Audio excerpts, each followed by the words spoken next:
for all the HR professionals out there and people that are starting their own business and wanting to know more of this, I can tell you that we go into the field of HR to make a difference. And many times it's not the most high paying job. It's not the most rewarding job. You don't get enough recognition. In fact, sometimes people don't even like HR.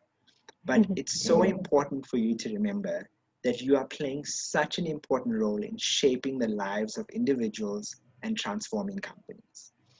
Hi, and welcome to another episode of the peopleHum interview series. This is your host Neha at peopleHum.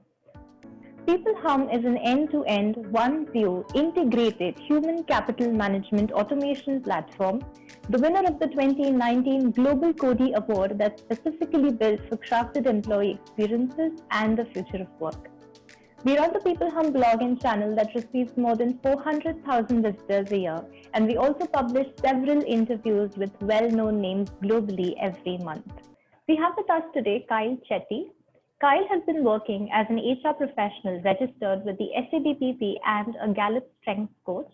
He has had more than 10 years of extensive HR work experience within financial services, wholesale and retail, and automotive industry, focusing on development and implementation of HR strategy, policy and procedure, and communication plans and strategy. He also holds expertise in recruitment and succession planning, change management, organizational development, performance management, training and development, and workforce management. Kyle has recently been awarded the title of Young CHRO of the Year 2020 in South Africa. Kyle says his passion is to utilize his knowledge, experience, and competencies to contribute towards the growth of knowledge and skills, achieve successful business objectives, and to make an impact on people by adding value and making a difference.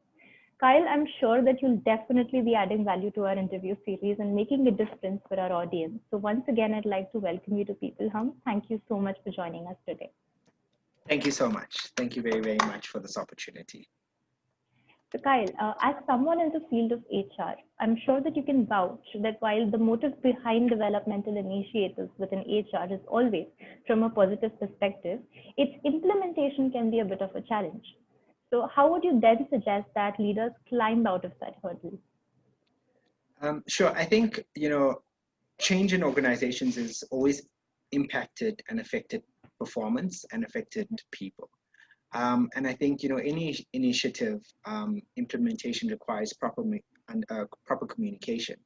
But I think, the fundamental difference about how we develop these initiatives in HR and how we actually implement them is understanding the why. It's about why we're doing it. What impact does it have on the organization? How long do we expect this impact to have? And it's also important that, we take these employees along with us on this journey. Many times in HR, we just implement an initiative, or we just implement a change in HR, if I want to call it that. But we forget that we also have an engaged workforce that is dependent on us to lead them through this change. And let's face it, no one likes change. And as humans, as creatures of habit, we always want to know what benefit does it have to us. So if we're implementing this change, or if this HR initiative is coming along, what benefit does it have on me as an individual? And that's how we create buy-in. And I think, for me, it's also so important that we use, proper change management tools, and we partner this with technology. We partner this with AR. And, we're always talking about this fourth industrial revolution. And we partner this sort of development and initiatives through that.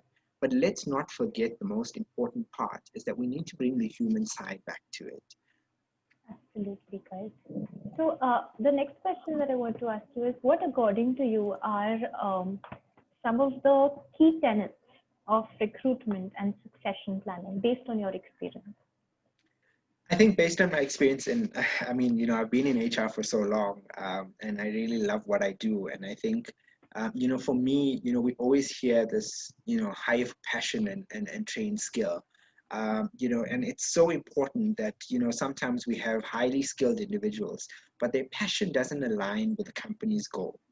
And, there's also, in South Africa at the moment, there's so much talk on diversity and inclusion, and I'm sure in many other countries, and we've seen the ripple effects, right, in the US right now as well.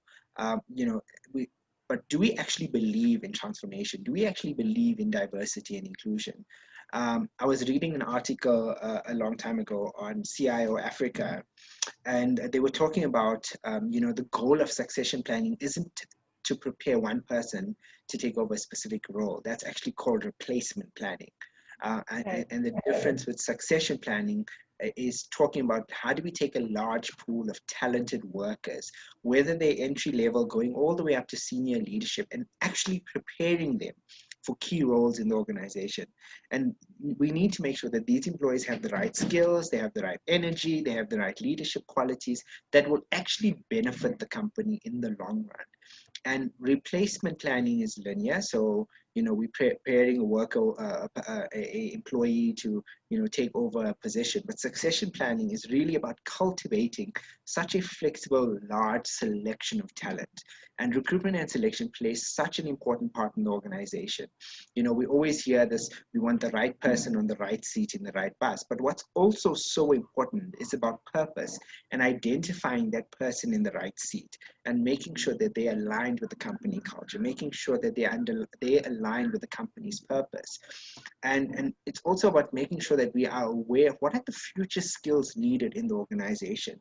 As I mentioned before, we're talking about 4IR, and we're talking about, are we future ready? But do we have the right skill sets in the organization to help us get there? Are we giving the right skills to our staff members? And are we recruiting the right skills? So are we recruiting for positions that are now, or are we recruiting positions based in the future? And I think recruitment and succession planning should tie in together. When we're looking at these new positions or the world of work that we're looking at. But it really is about getting people that are passionate, getting people that have the right qualities, getting people that have the necessary qualifications. And sometimes many people are not privileged or advantaged enough to have those qualifications. I use myself as an example. When I started in HR, I didn't necessarily have the right degree. I had a diploma and I had a lot of, short skills and programs and so forth. But someone believed in me. They saw the passion in me. They saw the fire within me. And I used that as an opportunity to make sure that I complete my degree, to complete my honors, want to pursue, hopefully, masters and so forth. But, your qualification will come if you are passionate enough and believe that that's your purpose. Absolutely, that's very inspiring, guys. And I feel like your answer was very, very nuanced, mainly because it highlighted the difference between just mainly succession and just replacement. And I feel like that is not a concept that a lot of people understand. So I feel like everybody that's listening to this or either viewing this right now must have asked themselves, if they have at any point in time asked themselves that question. Because if I was to tell you personally, I don't think I've ever stopped to think about the difference between the two and how certain organizations treat their people with respect to that. So thank you for that. The next question that I want to ask you is sort of related to what we discussed in the first question. So we spoke about change. And we live in a world today where the cliche change is the only constant has proven itself persistently. So how would you suggest HR professionals approach change management within their respective organizations? Funny enough, we were talking about this a few weeks ago, and one thing I mentioned, I said, if we as an organization were not ready for change, COVID makes sure that we had to change, whether we were ready for this or not. I mean, in many countries, we've experienced lockdowns, we've experienced new work from home policies, we've experienced change, which has made us so uncomfortable. And it was so scary. And I know that, in some cases, many people that work for organizations, some of them were excited about this change. They were not excited for COVID. They were excited for the fact that they can work from home. Yes. And 3 months later, I asked them, how's this working from home doing? And they're like, you know what, I want to get back to the office. I can't do this anymore. So, I think also, coming back to myself being a change lead, I've studied change management with ProSci as well. And I can tell you that one of the fundamental things an HR professional can do is when we are ready to implement change, it's really about understanding the why, what, and how, and when. And I think that is so fundamentally important as HR professionals, because we need to remember, as an HR professional, your role is to understand the business and move the business forward, but take the people along with you. And over the years, we've seen so many change models, that have come up and says, these are the fantastic ways to manage change, and you should do this, and so forth. But we fail to stick to the basics of change.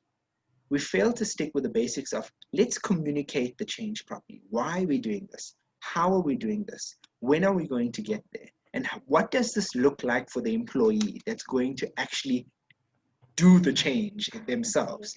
Because we sit in boardroom meetings, we can put together the most fabulous change management strategy, we communicate to things like putting up posters on the wall, but we forget the real basic of change management. And as being in HR, one of our fundamental roles is to ensure that people understand the change, and we also need to meet the business objectives and the strategy.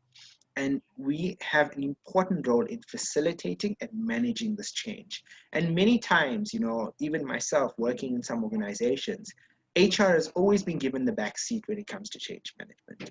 They don't believe that HR professionals and HR deserves a seat at the table.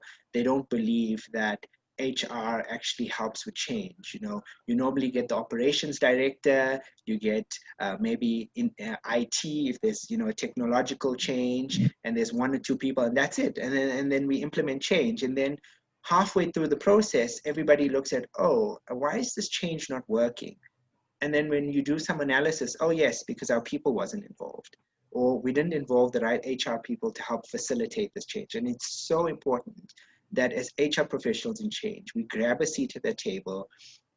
And many times they're like, oh, well, it's just an operational strategy. It might be a new POS system that we're implementing, or a SOP for logistics. But the moment there's a human interaction, it involves a human resource professional. And we should grab that opportunity and make sure we facilitate that process, understanding the basics and knowing why we're doing this change. Absolutely. I feel like what you mentioned about change being a process is so important to understand, because like I mentioned, it's a world where things are changing very quickly. But I feel like even though people know that there is a change that's to be there in place, the implementation of that and the long-term effects of that are something that perhaps we're not able to get into right now, because there are too many other things that are around us that are scary, that are intimidating. But of course, from a strictly technical angle, this is also something that leaders should definitely explore, because at the end of the day, it does hamper the quality of the organization and the work that is done. So thank you for that. No, you're welcome. And I think it's so true. I think, building an agile organization that is responsive to change is one thing. We need to make sure there's fluid policies that allow for flexibility. And like you mentioned, we're going through this, and we often see change as a destination. And change is not a destination. Change is a process where we're all on this journey together. Absolutely. Guys, would you agree that selecting the right talent is essential, but so is managing employees' performance? And how do you think performance management can be carried out seamlessly by leaders? Yeah, I think, one of the most important things that we need to remember, and I'm not sure, in other parts of the world, but I can definitely say in South Africa, there's this threat on performance management, where the moment we say performance management, we expect employees to shiver. We expect employees to think that their job is on the line. And I think it's so important that, we need to ensure that we're building and ensuring a transparent process and clarity when we are talking about deliverables, when we are talking about metrics, and we can actually measure the output relative to the organizational goals. The resources that actually support the process in terms of performance management. And there's great performance management systems out there that one can use to help manage the talent within the organization. Performance management is an ongoing process. It should not be something that we are doing biannually or quarterly. Managing performance is not only beneficial to the manager to say, how good is my employee performing based on the objectives? Where are they? What can I do to support them? But it's also helping us to gauge levels of employee engagement. Because when we find out why an employee is not performing, it could be one of two reasons. I either don't know how to perform and I don't have the resources to perform, or I don't want to perform because I don't want to be part of this organization anymore. And that can be so damaging to an organization when you have people that don't want to be part of that organization. And I think performance management should be for all staff. It shouldn't just be, you know, just for your lower level employees, or it should be for all staff, and we should use performance management in conjunction with other tools. And one of the reasons why I moved into Gallup is because we identify people's strengths, we identify what are they good at, and how do we take what they're good at and actually tie that into their role in the organization and make them better individuals. You know, a lot of the times we look at performance management and we say, well, these are your KPIs, this is your objectives, we need to meet the following. And then we do something called an IDP, which is an individual development plan. And we say, these are the things that you suck at, these are the things that you're not really good at. Now I'm going to train you on those things that you're not good at. And let's look at that for a minute, okay? So if I had to use an example, I love Excel, but let's say I'm bad at Excel, okay? And I hate Excel and I hate numbers. And here my manager is saying to me, Kyle, you will go on Excel training and you will learn how to do Excel. Now, already I'm going to be resistant because I know that's not what I like doing. That's not something that comes naturally to me. And what happens? We take Kyle and we stick him in Excel training. And then we expect a result 3 months later. We're not going to get the result from Kyle because that's not what he wants to do. That's not what he enjoys doing.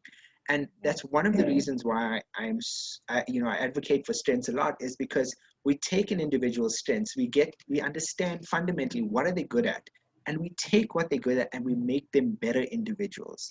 And it's so important because everybody wants a high performance culture. That's the buzzword. Everybody wants a high performance culture. Everybody wants a state of the art performance management system. And I would like to reference Dr. Tanvi Gautam, who said something in the HR festival in Singapore in 2018, which really sticks with me today. And she made mention that she says that everybody wants a high performance culture. Everybody wants to be cutting edge, but are we ready to bleed?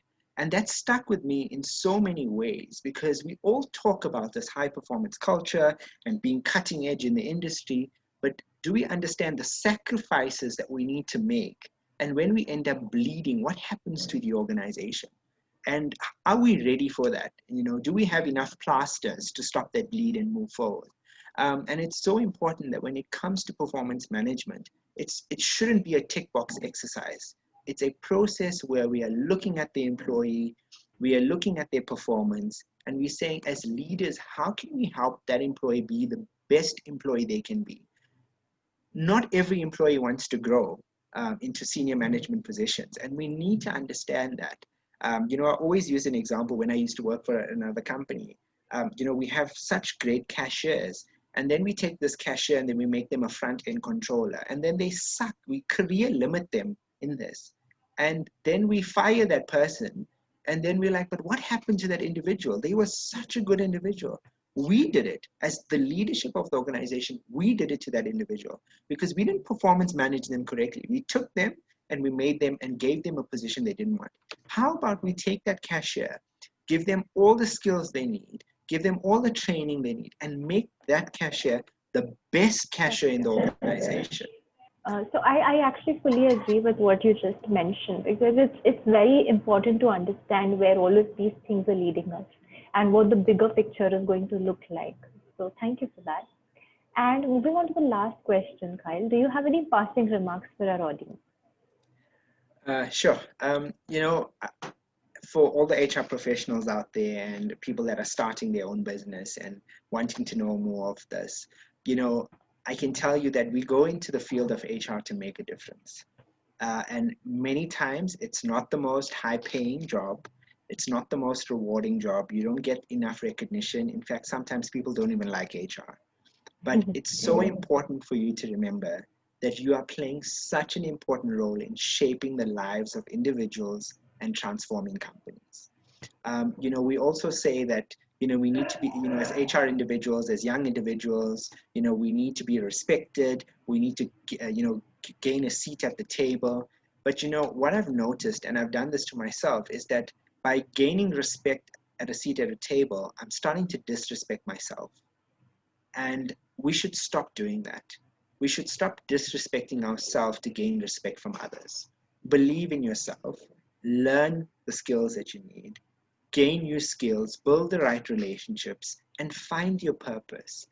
And make sure that when you're going out there, you're giving it your full, you're giving it your passion. There's so much around us in this world that we could take opportunities of, and allow that to be your oyster and go forth and do the best that you can be. Absolutely. That's very valuable advice, Kyle. Thank you so much for that. Thank you for speaking with us today. It was a great conversation, and I wish you and your business all the best ahead. Thank you so much. Thank you for the opportunity.